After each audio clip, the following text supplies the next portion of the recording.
Good morning, Kinder families. I just want to go over a few brief skills for ELA this week. The first one is KRL.9. I can compare and contrast adventures of characters in familiar stories.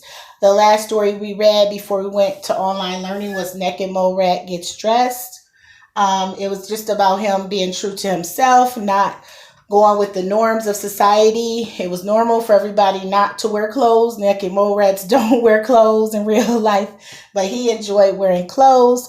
After your scholar listens to the link I'm going to send with this story, they'll just basically draw a picture of themselves in their favorite outfit and compare and contrast what they like to Naked Mole Rat, some of his outfits in the story. So this will help bring a deeper understanding and meaning, and they can apply, characters to real life situations, to themselves and getting dressed and what Naked Mole Rat liked to wear when he got dressed. So that would be just a fun activity. It's not in the packet. Again, it's just something to help boost the rigor, something you can work with your scholar.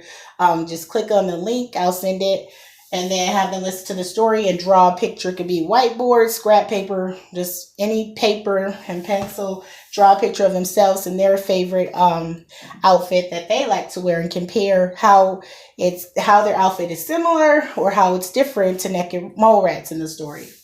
So that would be a fun activity for you to work with your scholar on this week. I also want to go over verbs. Verbs is in the packet as well this week. Verbs show action. So I have drew a character, try to bring it a little bit closer. He's jumping, he's doing something. So the verb would be to jump. If he was running, it would be to run. If he was jogging, jog. If he was sleeping, it would be to sleep. So a verb is just the act of doing something. So to keep that in mind when you're working on your worksheets this week on pages 12 and beyond.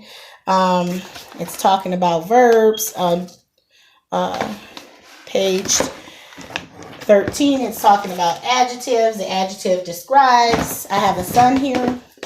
It is yellow. Yellow describes my sun. I could have put the sun is bright. Bright describes the sun. The sun is hot. Hot describes the sun. So any word that describes will be an adjective that makes sense within the blank. I also have on here CVC words below. CVC words are just simple like cat, has a consonant, a vowel, and a consonant, mat. Those type of words that they should be working on being able to read. And if they can't read, start to blend the letter sounds together and reading their words, but you want to be able to read. The difference between sight words is like C and the, they follow a different pattern. They're supposed to memorize it. It's automatic. But with CVC words, we're looking at consonant, vowel, consonant. Also, there's some NWEA skills to work on for reading. And I also post some like links with songs and different fun things you can do to help expand their knowledge on verbs, adjectives, and CVC words. So please be on the lookout for that. I also wanted to go over last week, some parents were having problems with vowel pairs. So like on page 1 and 2, there's vowel pairs in the packet. To keep in mind, vowel pairs is just the first vowel sound you see or the first letter you see in the vowel pair is usually the sound it makes. Example would be pale that I wrote. I did this video last week, but it didn't have sound. So I wrote out the word pale and I looked at the middle sound AI. AI is my option. And you hear the ah sound in pale. So it would be AI for that. The next example was boat that I put out. And boat, I can hear the O sound in the middle, even though it's OA.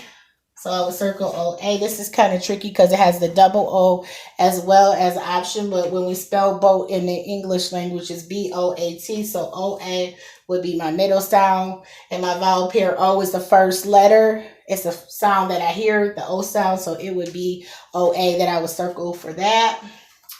I also went over a little bit of punctuation, how we always start with capital letters.